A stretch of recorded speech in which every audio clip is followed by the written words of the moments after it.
Hello and welcome to the Health Bridge podcast. I'm your host, Holly B. Today I have Michael Rubino on the program. Michael is championing the new frontier of holistic health. He's an air quality expert and a wellness advocate who is bridging the gap between our homes and their direct impact on our health. He's the founder of HomeCleanse, which is a company dedicated to addressing the worldwide health epidemic caused by poor indoor air quality.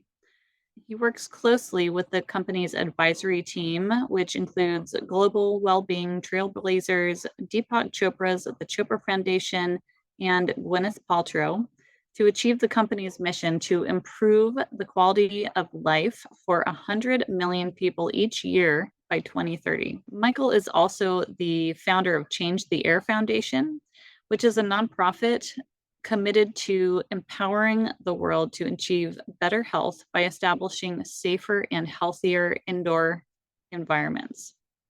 In an effort to share his expert knowledge, Michael is an ongoing contributor to MindBodyGreen. He's been featured on Gwyneth Paltrow's The Goop podcast, on Vice TV, in Vogue, the Art of Wellbeing podcast. He's been featured in Forbes, MarketWatch, USA Today. He's also appeared on television as a featured expert, including local NBC, Fox, and ABC affiliates, just to name a few.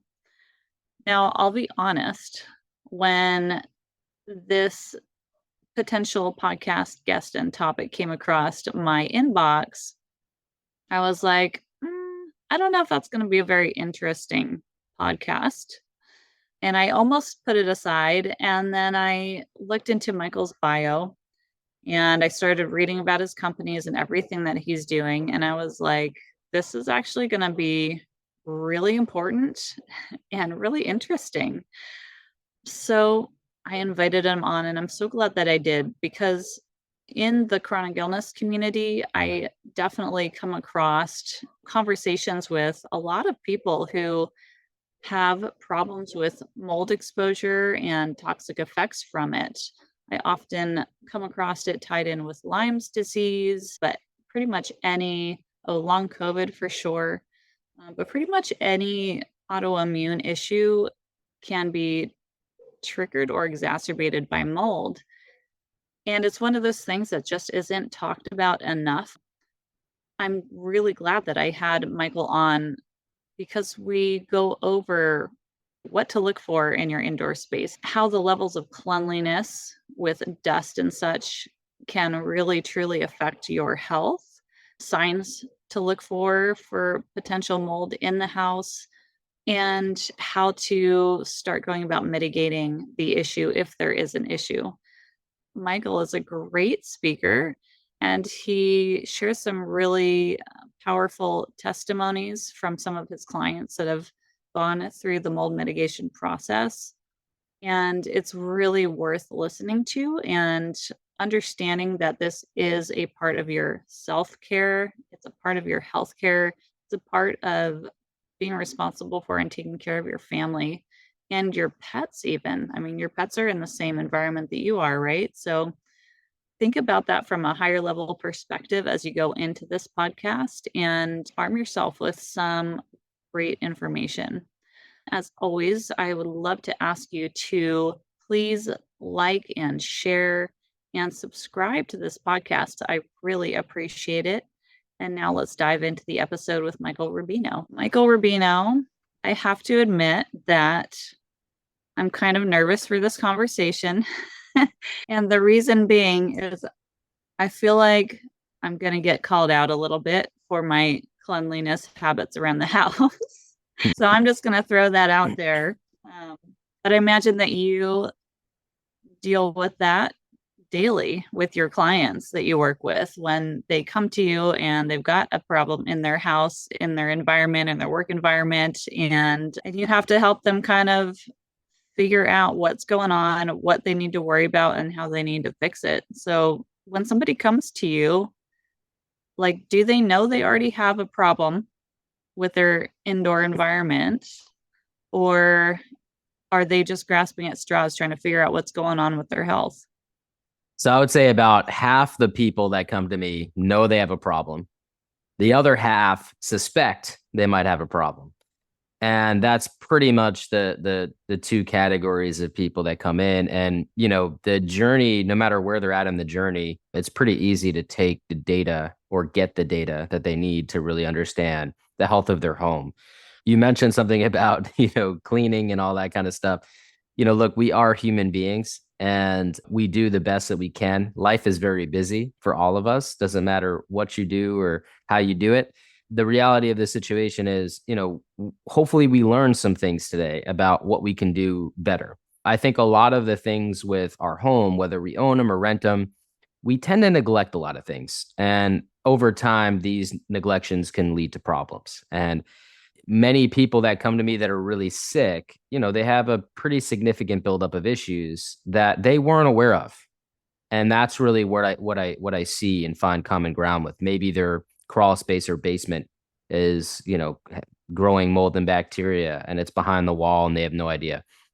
Maybe it's in the HVAC system. Maybe it's roof leaks in the attic. Maybe they have waterproofing problems in the bathroom. I mean, there's all these different things that happen to our homes that may not be abundantly visible, right? And so I want to preface that. I've been to some of the cleanest homes. Gwyneth Paltrow's home was one of the most immaculate homes I've ever been to, but yet there were problems and it was all behind the wall in the HVAC, things you couldn't see.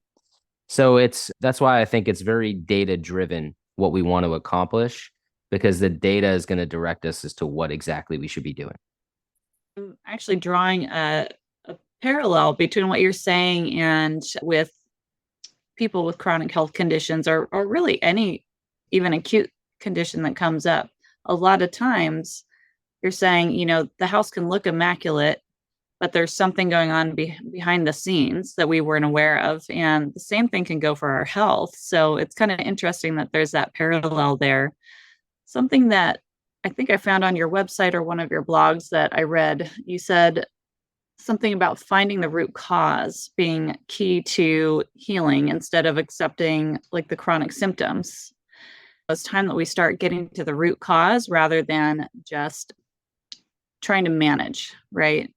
Trying to put band-aids on the situation.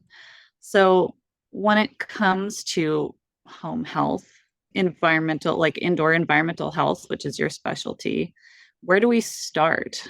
Like when somebody thinks that there's a problem going on, where do you start? How do you figure this out? You start by testing your dust.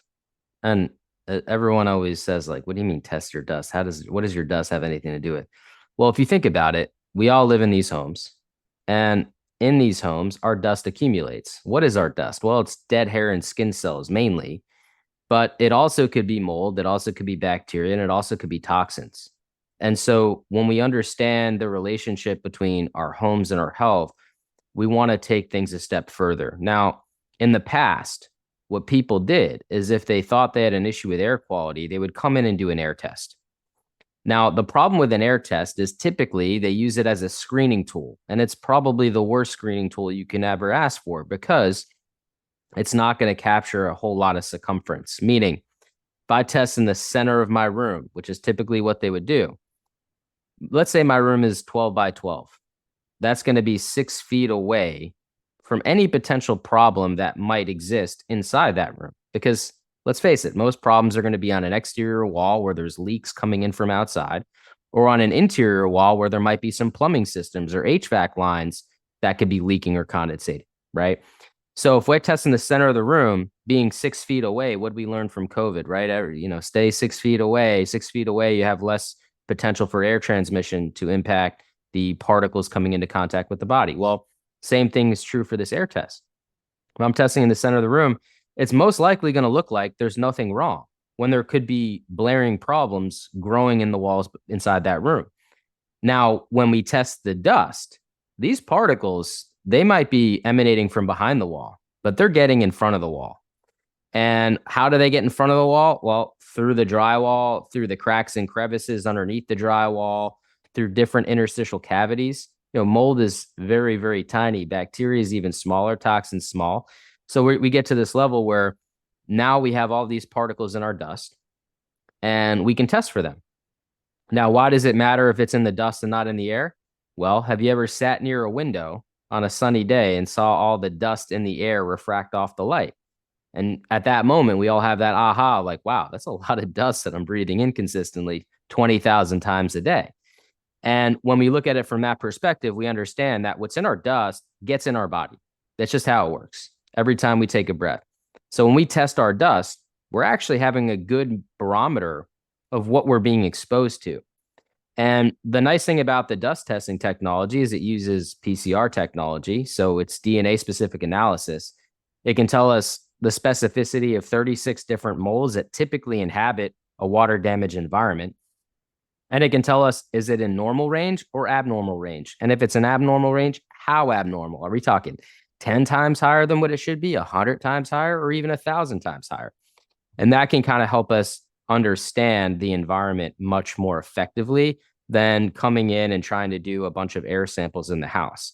Now, air samples can be done later, I would say like step 2, because if you find abnormalities, you might want to do targeted air samples to figure out where the actual source is coming from.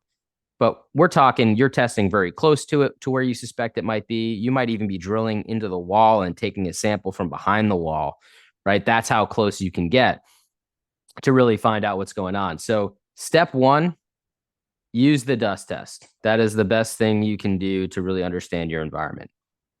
You were talking about testing the different levels of mold that's in the dust and the air that we breathe. Are there safe levels? Well, safe is an interesting word. I would say that there are normal levels. Now, the word safe gets very difficult because when you're already sick, you typically become hypersensitive to what is making you sick, right? And so what might be safe for a person who's otherwise healthy, who may not have gotten sick yet, those levels might be considered safe for that person. But whereas somebody else, they're already dealing with chronic inflammation, those spores might be really problematic for them. Because if you look at it from the health side of things, what we believe happens. I say what we believe because we're still really trying to understand this and figure this out from a clinical side of things. What we believe happens is we believe that as we inhale these spores and these toxins at the same time, our body has to fight to remove them. This is where inflammation takes shape because essentially our white blood cells are then fighting these foreign objects. And when we are too overloaded, our white blood cells start mistaking foreign objects for our own cells. And this really starts to really create this level of hypersensitivity where our body can't tell what's safe and what's not.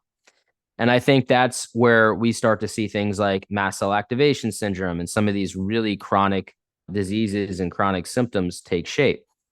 So for that person, they might need it to be much healthier for them to be able to be in a safe place to heal than the average person.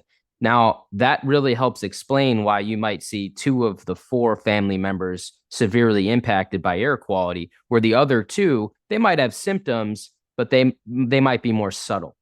And I think it really goes back to this level of something in this house sets these people over the edge, right? And that's when they start to break down and start to develop these chronic symptoms. So it's really interesting, and I think we're going to learn more and more. But the basis of this is if we create healthier environments, we are now going to be in a position where we can start to heal because it's one less thing, and it's a massive thing because we consume a ton of air that can help our body get a break, a much deserved break. And this is talking about the immune system. So curious to talk a little bit more about like the mast cell activation syndrome. When you're working with your clients, what different health stories have you come across, and what changes for them when they've worked with you and have gone through your protocols and cleaned their indoor environment? What kind of changes have they seen? So many different changes, and I have a couple of really cool stories to share. So, first off, most people are experiencing chronic fatigue, brain fog, in more modern times, we're seeing a lot of connection with long COVID symptoms, this perpetual COVID symptom that never goes away.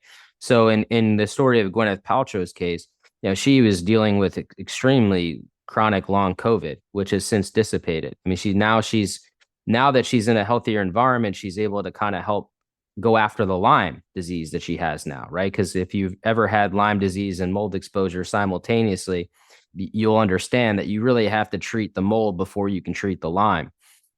I'm not sure why that is, but it holds true. And every Lyme doctor I've ever consulted with and seeing how this works. The other thing, the other story is Christina Perri. Christina Perri is a famous singer. For anyone who's ever seen the movie Twilight, probably knows exactly what I'm talking about. Jar of Hearts, etc. Christina her story is really remarkable. She moved into this home. It was really toxic. I was able to look at the lab results, and unfortunately, it was just too much, and she decided to move to LA and ended up selling the house as is, right? With that being said, Christina ended up having 2 miscarriages, living in this environment. That's how sick her body was. When she got her place in LA, we went ahead and remediated her place in LA for her, created a safe environment, and she went on to have her second child after. And I think we've always known about some of the infertility problems that can happen with chronic inflammation and mold exposure that leads to chronic inflammation. But to see that firsthand, her to have 2 consecutive miscarriages and then boom, as soon as she's in a healthy environment, have a happy, healthy baby, it's remarkable to see. The other story is a really remarkable story. A woman named Shannon. Shannon lived in Florida. She was a mother of 3. She moved into this house, I think it was 2017 or 2018. And since she moved into this house, her health just started to rapidly decline over the next few years. Finally, she was a nurse practitioner, by the way, so she's very in tune with the medical system. She went to about 40 different doctors, was diagnosed with all these different kinds of things. Finally finds a doctor that tells her, hey, have you thought about checking your house for mold, bacteria, et cetera, environmental illness? So she does. And I get the lab report, extremely toxic environment. So what we do is we say, listen, Shannon, you need to leave this place. You're bedbound 95% of the time. She actually had a GJ feeding tube installed to her lower intestine to essentially give her the nutrients that she needed to stay alive because she wasn't able to eat food on her own. Within 7 days of moving out, so she gets an RV, she's ready to remediate her house. She moves into that RV. Within 7 days of moving into that RV, GJ feeding tubes removed, and she is now no longer bedbound. I mean, this is miraculous stuff. We haven't even touched her house yet, just getting out. We go in and remediate her house and get her back in, and she continues to make recovery over time. I talk to her every once in a while. We just got her, new filters for her HVAC system, and she's doing better and better each day and on a road to a full recovery. Now, obviously, she's, doing guided medicine as well with a doctor, but nothing she tried with any doctor was working as long as she was living in that environment. And that is really remarkable to see. There's other stories of people who went from climbing Mount Kilimanjaro to in a wheelchair, due to living in a toxic environment. So, how does this happen? I think that's what we have to pay attention to. We take 20,000 breaths per day on average, according to the American Lung Association. Another statistic from the American Lung Association is anything smaller than 10 microns in particle size poses the greatest health risk to human health. That's because they're too small to get deposited on the lung surface where the lungs clean themselves. So what ends up happening is they bypass our self-defense mechanism and enter our bloodstream. So now we're getting hit with a double whammy here. We're having respiratory issues with anything deposited on the lung surface that gets lodged and embedded. And then because it's so small, you're going to have a large percentage of those particles pass through and enter our bloodstream. Well, what happens when it enters our bloodstream? Well, now it gets ingested. And so now it's affecting the gut. Now it can cause inflammation in the gut, which you'll see a lot of skin issues and stuff like that from. And then from there, it affects the brain because whatever inflames the gut can then inflame the brain. There is a gut to brain connection. So you get hit really 3 times with some of these particles. And it's not just mold, it's bacteria, It's viruses, it's other things, but mold, I think, is such a, I think it's such this thing where we don't think it's a problem unless we can really visibly see it. When people think of a moldy house, they think it has to be like falling apart and black stuff growing everywhere, and it's like this dark, dreary place. And that's just not true. Unfortunately, the modern building allows mold to grow, and we have no idea. Is it always mold? Like, does it always come down to mold, or are there other things that go on as well? So when you have mold, you also have bacteria, right? And so mold is a very easy common denominator, because where you find mold, you'll find bacteria. And the fact remains that mold is a lot easier to test for and detect. So it's probably the best thing to go for in terms of, if you get a mold inspection, you just keep in mind you're also getting a bacteria inspection. So when we find that places have high levels of mold, we have to assume that this is a pretty big problem that can breed all kinds of microbiological life. The nice thing about it is, if you fix the source of water, if you fix and remove the organisms growing in that area, you're tackling everything at one fell swoop. So let's see. So somebody is suffering from unexplained symptoms and they can't find the answer. Highly recommended that they come to you or another company like you to check their environment and see if mold could be exacerbating or the cause of the symptoms, correct? Yeah. So look, I'm only one guy, right?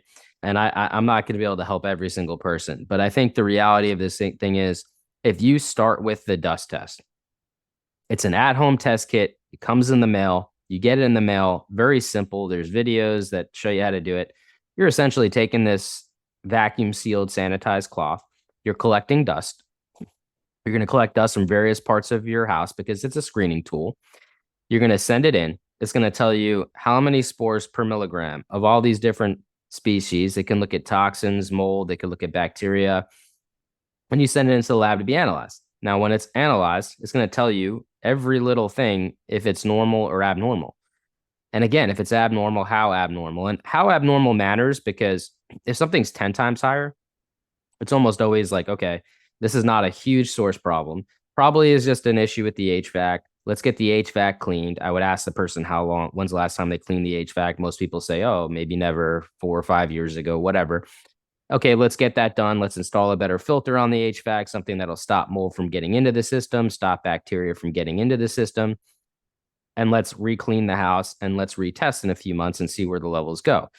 So a lot of the times the problems can be very minor and very easy to improve. But if the test starts showing 1,000 times higher and there's lots of mold present and lots of bacteria present, well, now we think that there's a systemic problem with the house. Maybe all the windows are leaking because they're 30 years old and no one's ever, checked them in 30 years. Maybe there's some roof leaks that are traveling down the exterior walls and they have no idea. Maybe there's massive flood in the basement that they thought they cleaned up, but it's just been growing over time. There's lots of different avenues of what would make a larger problem be so large, but that data kind of helps us understand where the health of the house actually is. Then from there, depending on what the results say, then they might want to bring in a local inspector or, one of these reputable national companies that focus on, really medical type of testing that can come in and help them figure out where all these problems might be. And that data is important too, because we call this phase step 2, if warranted. And that step 2 will tell us where all these sources might be and how bad are these sources, right? Because, if you get a report that shows you 10, 15 different problems in your home, that's pretty overwhelming.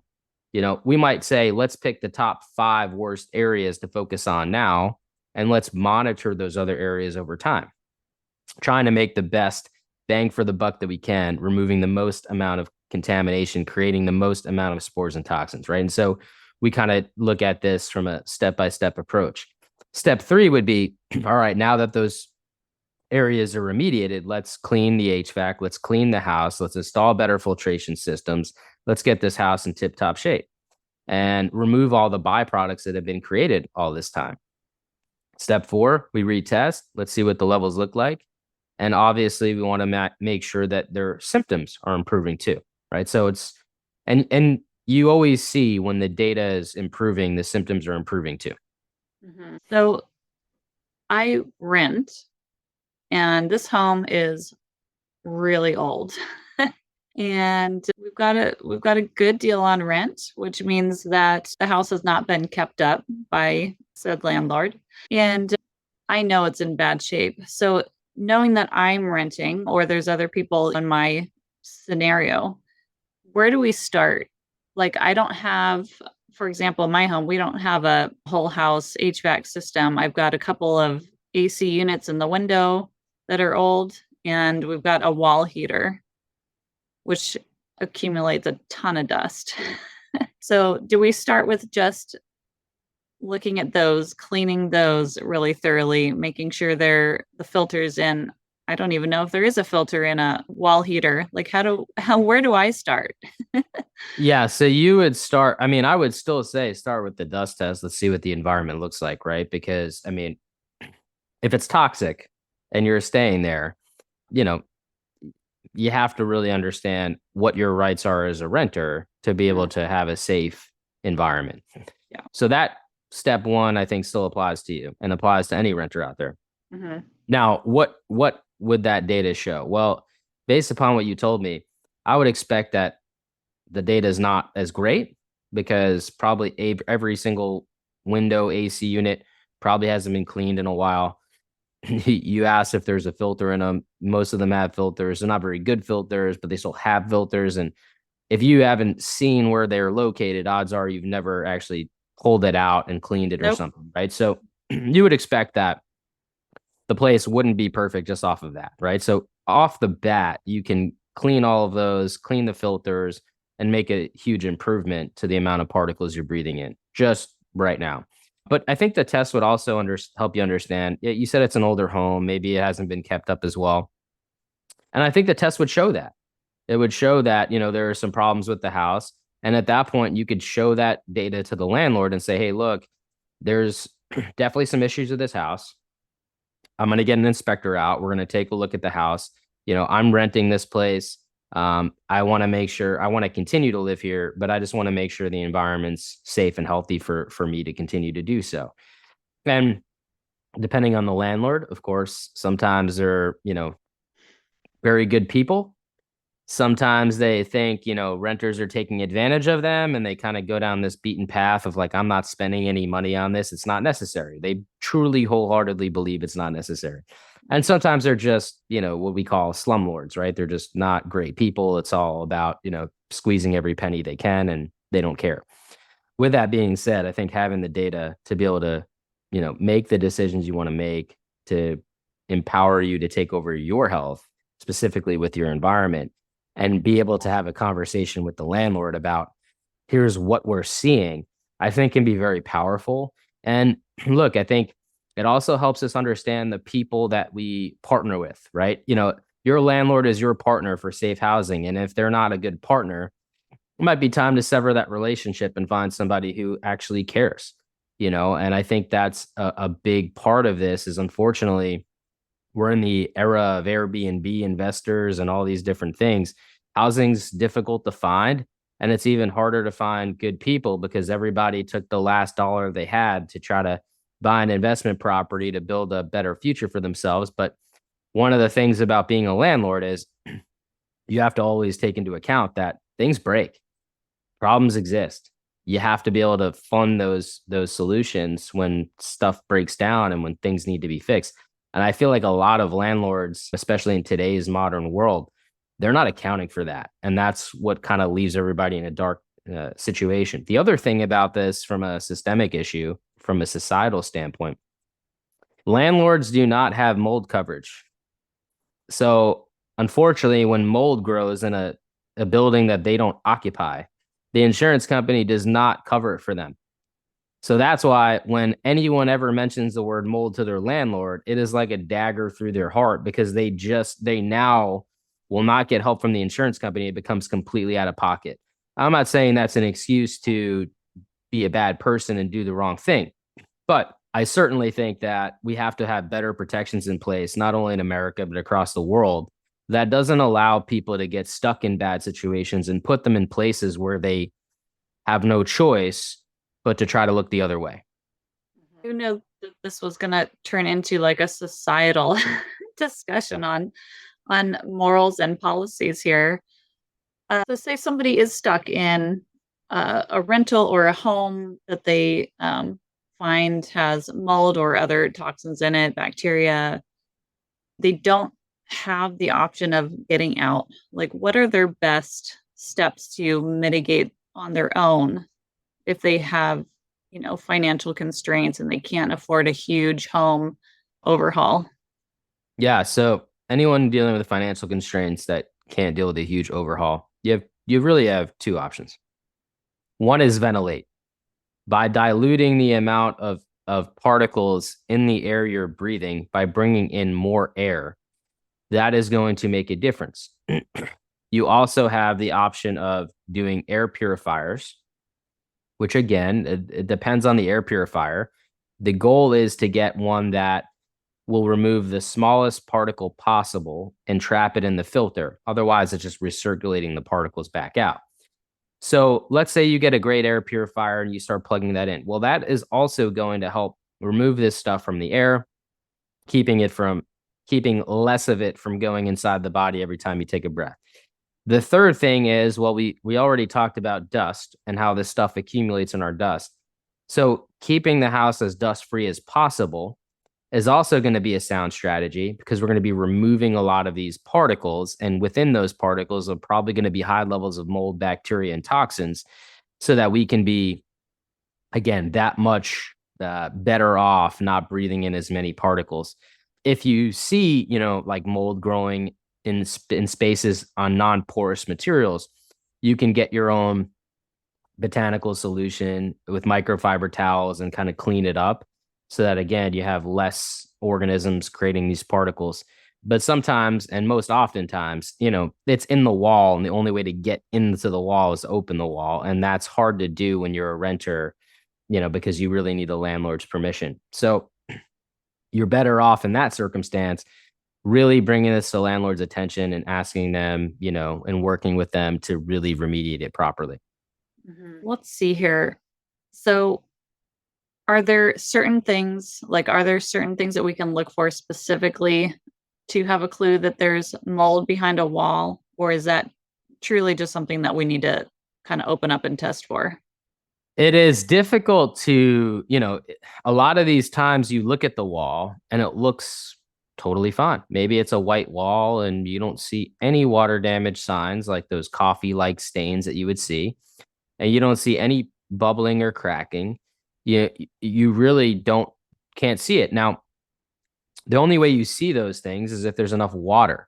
So if you've got a slow leak or a trickle, odds are you probably wouldn't notice it, and most of that is going to be trapped in the wall cavity. So how would you tell? Well, in this case, the only way you would have any inkling is by looking at the exterior to see if there's any sort of cracks or crevices where water could be getting in. If you see that, then it would be a good indication to test the wall to see if water and moisture, in fact, has been getting in, and if there's mold growing there. Good things to look for. Let's say, you aren't ready for tests. You just kind of want to, be Inspector Gadget on your own. One of the really interesting things to check is your toilet tanks.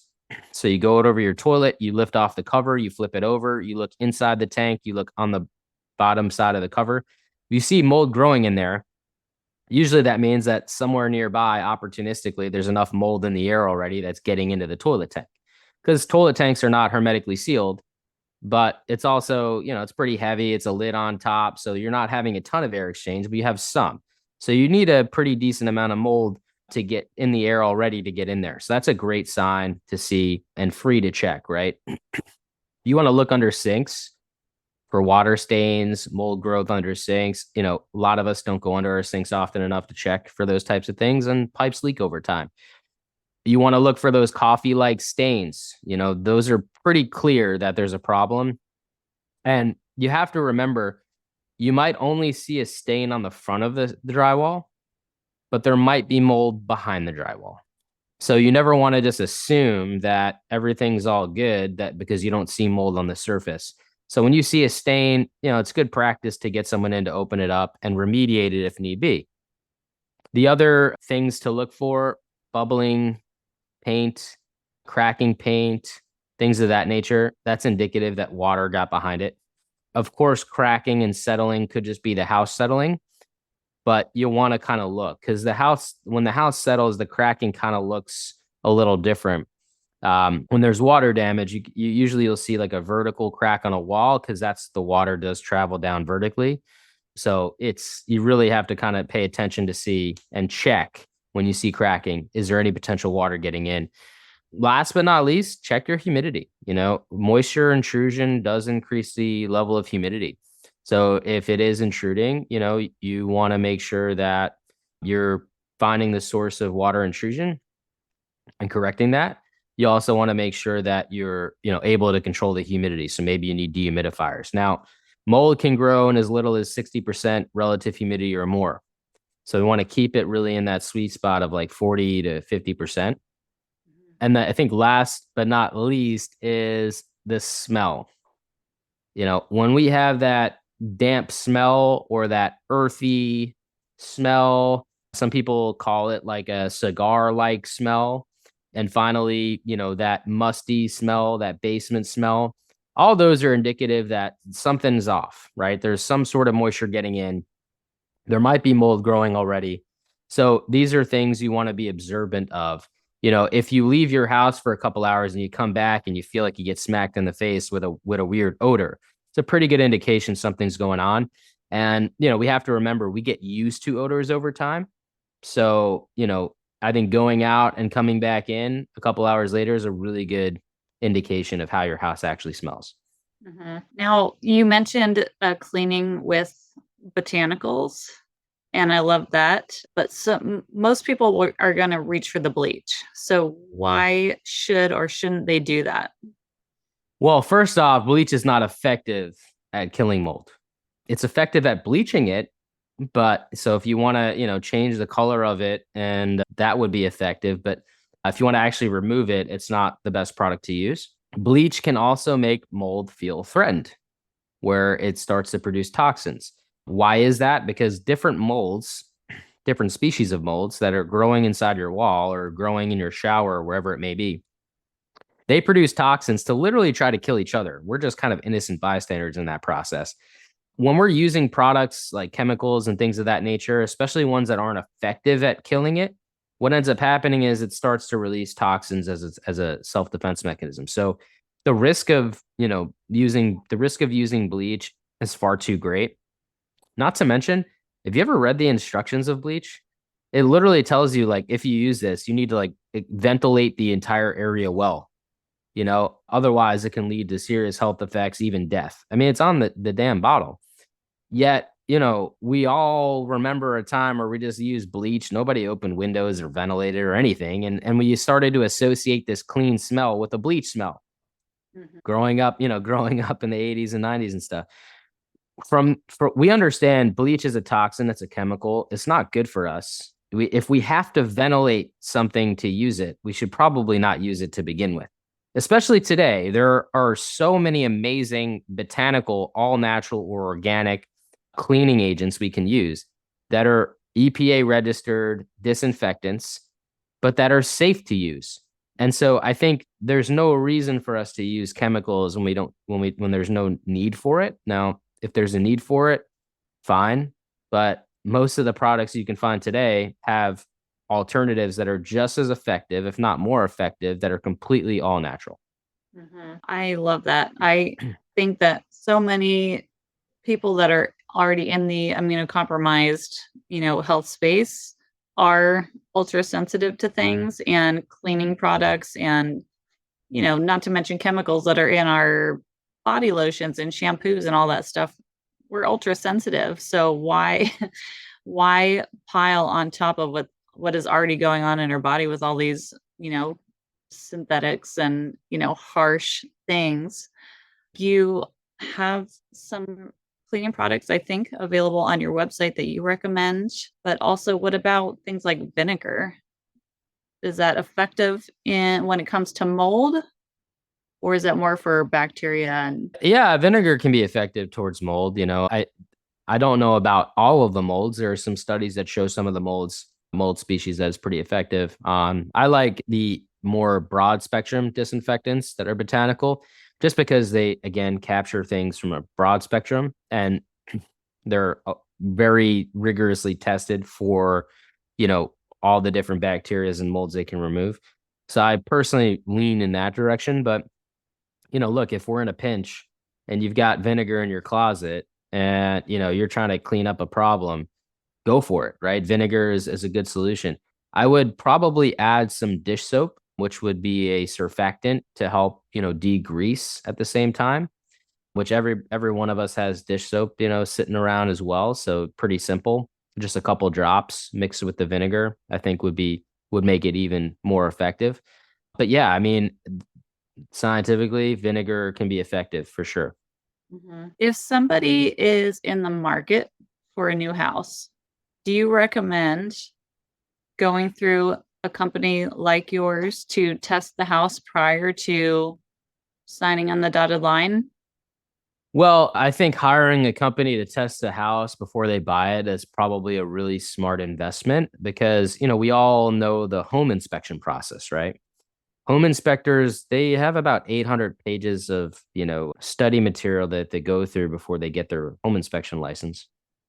Only one page is on the actual environmental effects like mold or bacteria. So that means all the other pages are like, do you have holes in your screens?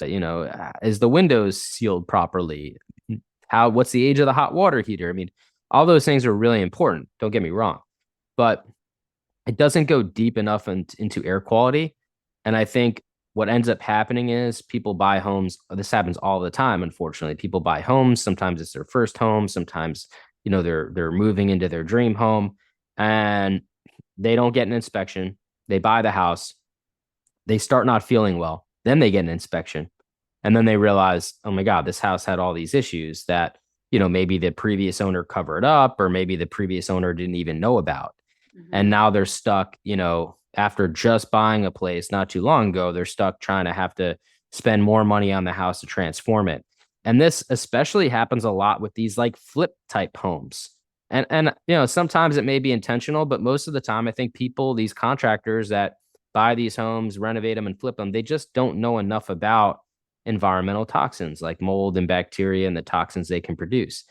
So they end up getting into the situation where we think we have our dream home and it becomes our nightmare home.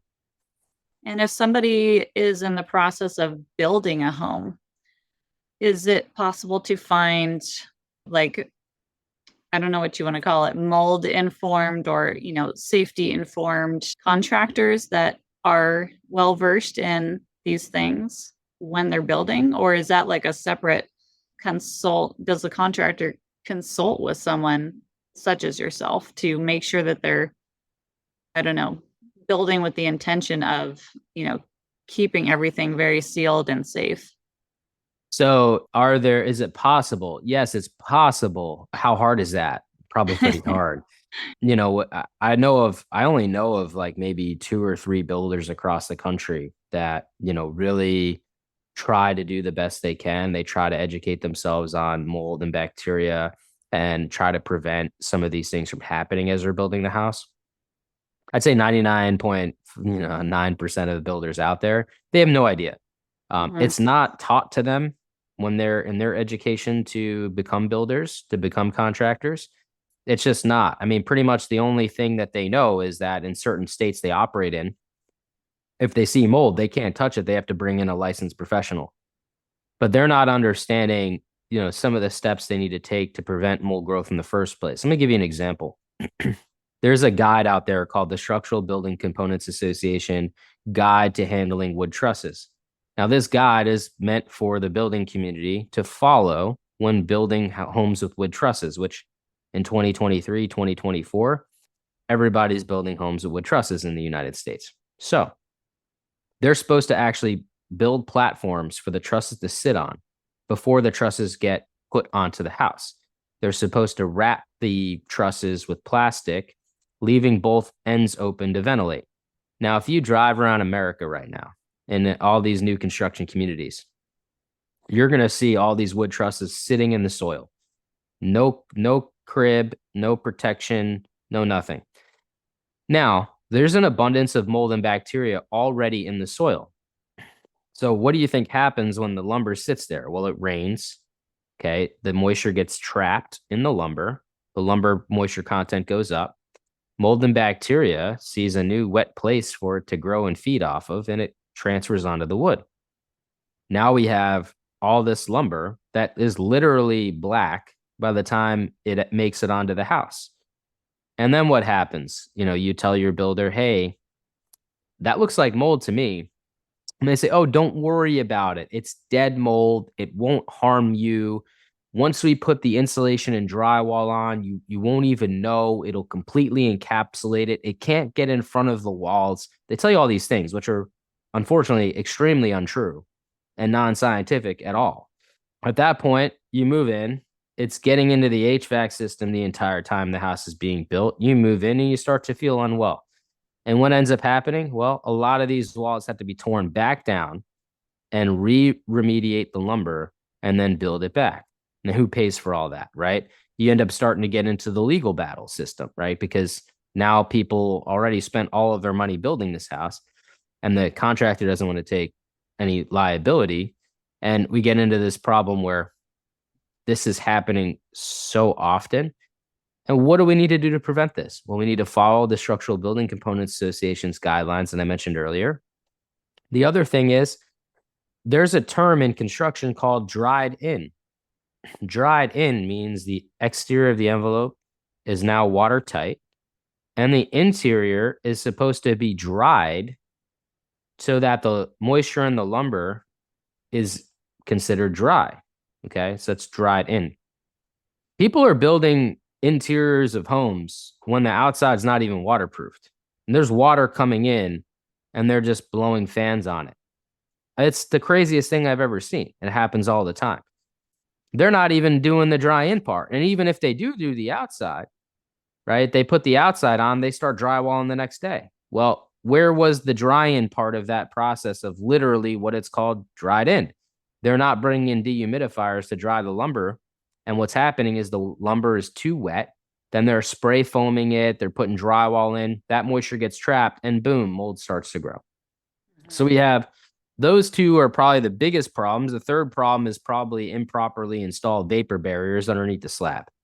And with those three things, people start to experience severe issues in a brand new home, which should not be happening, right? So back in the day, people would be like, well, I only have risk of mold and bacteria if I live in a really old home. That statement's no longer true. It's just as big of a risk with a brand new home as it is from an older home now. So it's a few factors. It's time constraints. The contractor wants to build as quickly as possible to maximize time and money, I assume. Yep. It's laziness, I'm sure, a little bit there too. And it's people that just aren't trained properly, would you say? Yeah. Yeah, 100%. And I think the other thing is the way we build today, it used to be like a company with their core employees that would build the house. House would take 2 years to build. Mm-hmm. Now it's a company that is basically just a management company now that hires all these subcontractors, never actually verifies their work, and just starts building 4,000 or 5,000 houses. And that 2-year period that it used to take to build a house is now being built in 4 to 6 months. Mm-hmm. It's rushed. Well, so this has been a really interesting conversation. There's so much more to consider and to think about with this indoor air quality issue. Any final thoughts for our listeners, whether they're actively feeling symptoms or whether, they're not and they think this doesn't seem like a big deal to me? What would you leave our listeners with? Well, I think far too many people, they don't think it's a big deal until it happens to them. And I think that's the really big kicker that people should really understand. I think we've all heard some old stories, and we say, well, that sucks for that family, but that's not happening to me. But then it does happen to us. And it will happen to us if we keep going in this direction and we don't do something about it, which is why I'm here, advocating for change. It's why I started Change the Air Foundation, a nonprofit that's literally working with government agencies to drive change to policies that protect us better because we need it. We have never been sicker than we are today. Never been sicker. We have a 19% increase on adults taking prescription medication. 60% of our global population deals with at least one chronic condition. 40% of our global population deals with multiple chronic conditions. Pick any autoimmune disease that you want and look at how that has been increasing over the last few years. So we're getting sicker. We're drinking better quality water. We're eating better quality food. We are trying to be healthy more than we've ever tried before. But yet we're still getting sicker. So I just want people to realize that it's very possible, very plausible, that the missing link has been air quality all along, and we've been completely looking in the wrong direction. And I think that if this helps anybody, just one person, then I feel good about, spending the time to be here with you today to share this message, because the flip side of things is we just keep getting sicker, and people keep spending time, energy, and money going in circles and never getting better. I appreciate so much your passion around this. I've been in the holistic health world for years and years now, and it is not a topic that's talked about. I do come across people that have issues with mold and have dealt with that. But again, it's kept, just like you said, very like, that's a one person or one household situation that doesn't apply to me. It's not talked about across the board as something that could be a huge topic when we're talking about our overall health as a community, as a country, and worldwide. So thank you so much for being on and educating us about this. Where can our listeners find you if they want to contact you or your company, or perhaps buy some of your cleaning products or other recommended options? Yeah, so you can go to thedusttest.com if you want to, jump in and test the dust of your house. That's super easy to do. You can go to homecleanse.com if you want to look at some of my favorite products to clean your house with: air purifiers, whole house air purification systems, etc. And you can go to themichaelrubino.com if you want to connect with me personally. And there you'll find Instagram, Facebook, and different social channels to connect with me on. Thank you so, so much for sharing with us, Michael. Happy holidays to you and your family. Thank you. Same to you. Thanks so much for having me. I'm so happy that we had this conversation with Michael. I love talking to people that are passionate about their purpose. And I love that he brought it to my attention as being something so important that it should be addressed with my clients. I love that he went through different processes of how to start tackling the potential issue and finding out if you even have that issue in the first place. What I also found really interesting were all the parallels that I was drawing, such as in the beginning when he was speaking to subtle things that are going on underneath the surface that you may not be aware of until a situation really blows up. You hear it a lot with health, right? Oh, he was so healthy. And then all of a sudden he had stage 4 cancer. Oh, she was so healthy. She was an athlete. She was a runner. And now she can barely walk because of her autoimmune disease. We have to understand that there are always underlying factors at play that if we just place a little bit more importance on certain things, potentially we could sidestep those issues from building up under the surface and exploding on us at some point. So with the mold and bacteria issue in the house that Michael speaks to, oftentimes this is building and building and building, and we have no idea. And, quote unquote, all of a sudden, we're having all these health effects. Where did it come from? Well, potentially, we need to consider that it did come from our indoor environment, because that's where we spend most of our time, right? So Another interesting parallel is at the end when we were talking about contractors, construction workers, different parts of that trade that aren't really, they're well versed in what they're doing in building, but they're not well versed in the finer details of taking steps ahead of time to mitigate potential mold before it starts in that building process, right? So it's just not something they're taught, is what I'm trying to say. It's not something that they're taught. And we see that a lot with our doctors. They are very well versed in so many things, but they're not taught nutrition, for example. They are just not taught it. Literally, they have 2 hours to maybe a few days of nutrition training.